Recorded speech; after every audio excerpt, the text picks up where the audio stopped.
Hi guys, good morning. तो आइए अब हम लोग देखते हैं unit number second, constructional details and tooling. तो इसमें सबसे पहले हम लोग देखते हैं design features of CNC tooling. जब हम लोग सीएनसी मशीन पर वर्क करते हैं तो हाई स्पीड के साथ वर्क करते हैं और टूल जो है वो हाई स्पीड के साथ मूव करता है। उस पर हाई फोर्स लगाते हैं तो टूल ऐसा होना चाहिए कि जिस पर हम हाई स्पीड फोर्स एंड जो जो हम हाई स्पीड फोर्स लगाएंगे और हाई स्पीड टूल का उस पर कोई इफेक्ट ना पड़े। तो कटिंग करते समय कटिंग फोर्स अगर ज़्यादा है तो उसका कटिंग टूल पर कोई इफेक्ट ना पड़े। कटिंग टूल ऐसा होना चाहिए कि वो हाई एक्यूरेसी प्रोवाइड करे, जो टूल है वो हमें एक्यूरेट प्रोडक्ट दे। और टूल होल्डर की लाइफ जो है वो लॉन्ग होनी चाहिए। इस स्पिंडल के ऊपर टूल माउंटेड होता है, स्पिंडल को पावर भी हाई स्पीड के साथ ट्रांसमिट होनी चाहिए। इसके बाद हम लोग का नेक्स्ट टॉपिक है स्पेसिफिकेशन ऑफ सीएनसी मशीन। जो सीएनसी मशीन होती है उसकी कुछ स्पेसिफिकेशंस होती है जो X Y and Z axis के थ्रू दी जाती है। तो इसमें वर्क टेबल जो होता है वो वर्क टेबल का एरिया जो है वो 3850 होता है। और travelling capacity of X axis जो है वो भी 3850 होती है। Travelling capacity of Y axis ये 350 होती है। Travelling capacity of Z axis ये 280 होती है। और स्पिंडल की जो स्पीड है वो 1 से 2400 आरपीएम तक होती है। इसके बाद आइए हम लोग का नेक्स्ट टॉपिक है use of slide ways. Slide ways का यूज टेबल या कैरिज के ट्रांसमिशन मूवमेंट की दिशा या वर्क की दिशा को कंट्रोल करने के लिए किया जाता है, जिस पर टूल या इंस्ट्रूमेंट लगे होते हैं और वर्क होता है। इसमें एक बीईई टाइप का स्लाइड वेज होता है जो flat and dovetail slide ways form है, जो आमतौर पर सीएनसी मशीन टूल पर यूज किए जाते हैं। हम इसके बाद हम लोग का नेक्स्ट टॉपिक है बॉल स्क्रू क्या होता है। तो जो लीड स्क्रू होता था उसमें फ्रिक्शन के कारण जो है वो हाई पावर ट्रांसमिशन में काफ़ी हानि होती है। फ्रिक्शन में हानि तथा पावर ट्रांसमिशन में हानि को कम करने के लिए हम लोग बॉल स्क्रू का यूज करते हैं। बॉल नट तथा बोल्ट के बीच में घूमता रहता है तथा बार बार घूमता रहता है। इसके बाद हम लोग देखते हैं कि बॉल स्क्रू जो है उसके एडवांटेज क्या है। इसमें जो फ्रिक्शन है वो कम होता है और उसके बाद रोलिंग फ्रिक्शन के कारण जो है उसमें टूट फूट भी कम होती है। जो लीड स्क्रू था उसमें जो पावर ट्रांसमिशन में हानि होती थी उसकी अपेक्षा इसमें हानि भी कम होती है और लीड स्क्रू की अपेक्षा इसकी एक्यूरेसी भी अच्छी होती है। इसके बाद हम लोग का नेक्स्ट टॉपिक जो है वो है रोलर। तो रोलर स्क्रू जो है वो स्क्रू एक स्क्रू ड्राइव ही है जो थ्रेड्स रोलर्स के साथ रीसर्कुलेटिंग बॉल्स को बदल देता है। रोलर्स के हेड को नट के प्रत्येक छोर पर गियर वाले छल्ले के साथ जाली के टीथ बनाए जाते हैं। रोलर्स दोनों ओर अपनी एक्सिस पर घूमते रहते हैं। इसके बाद हम लोग का नेक्स्ट टॉपिक है कोटिंग क्या होती है। तो कोटिंग जो होती है इसमें एक पतली सी लेयर होती है जो टूल के ऊपर डेवलप की जाती है, जिसकी वजह से टूल की एज जो है वो काफ़ी शार्प डेवलप हो जाती है। इसमें एक फिजिकल वेपर डिपोजिशन होती है। तो जो फिजिकल वेपर डिपोजिशन होती है इसमें जो लेयर चढ़ाई जाती है वो 2 माइक्रोन से लेकर 6 माइक्रोन तक टूल के ऊपर जो है वो लेयर डेवलप की जाती है, जिसकी हेल्प से टूल की जो हेड है वो टफ बन जाती है। क्योंकि लेयर जो होती है वो बहुत पतली होती है तो टूल में शार्प एज डेवलप हो जाती है, जिसका यूज हम फिनिशिंग ऑपरेशन में करते हैं।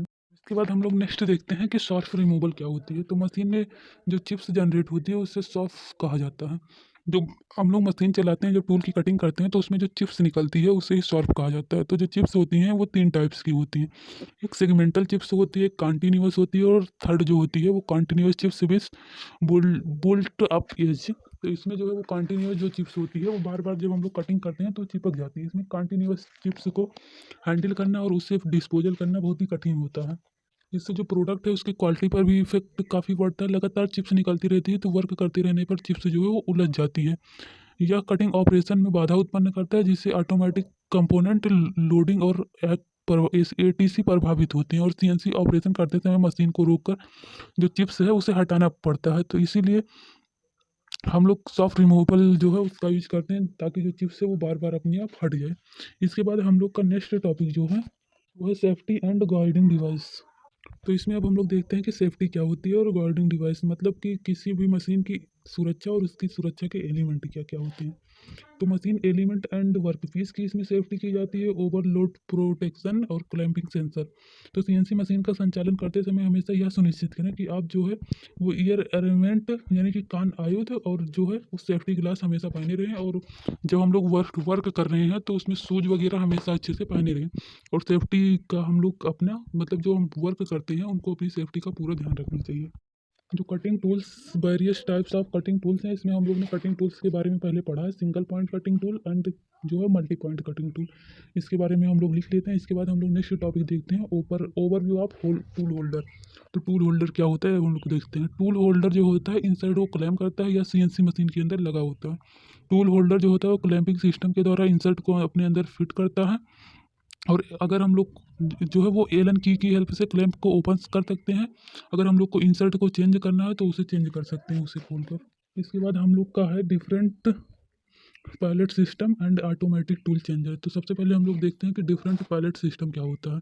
पायलट मशीन टूल का एक मूवेबल एंड इंटरचेंजेबल पार्ट है जो मशीन के कच्चे या तैयार भागों को ट्रांसपोर्ट करने में हेल्प करता है ताकि पार्ट लोडिंग एंड अनलोडिंग के लिए डाउन टाइम कम हो सके। इसे 3 पार्ट में डिवाइड किया गया है। नंबर फर्स्ट है मैनुअल पायलट सिस्टम, सेकंड है automatic pilot system and third जो है वो रोबोटिक पायलट सिस्टम है।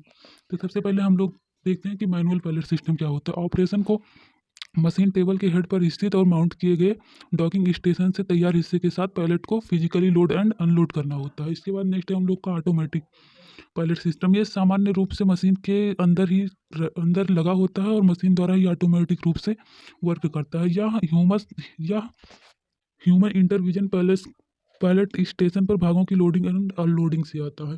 इसके बाद इसमें थर्ड है रोबोटिक पायलट सिस्टम। तो इसमें जो है वो सारा एक रोबोटिक्स के माध्यम से किया जाता है। इसके बाद हम लोग का नेक्स्ट टॉपिक है management of a tool room. तो मेटल के वर्क में टूल मैनेजमेंट की आवश्यकता होती है ताकि हम हाथ में अवेलेबल टूल जो हम लोग टूल का यूज करते हैं उसके बारे में हम लोग को समान रूप से नॉलेज जो है वो हो सके। इस नॉलेज को डाटाबेस में संग्रहित किया जाता है और टूल मैनेजमेंट का यूज करके रजिस्टर किया जाता है और उसे लागू किया जाता है कि कौन से प्रोडक्ट पर हम लोग को किस टूल का यूज़ किया जाता है। यह सब एक डाटा के माध्यम से किया जाता है जहाँ पर एक रूम होता है उसमें ढेर सारे सिस्टम लगे होते हैं और उसके अकॉर्डिंग वहाँ पर डाटा को एकत्रित किया जाता है। जहाँ पर ये सारी प्रोसेस की जाती है उसे ही टूल रूम कहा जाता है।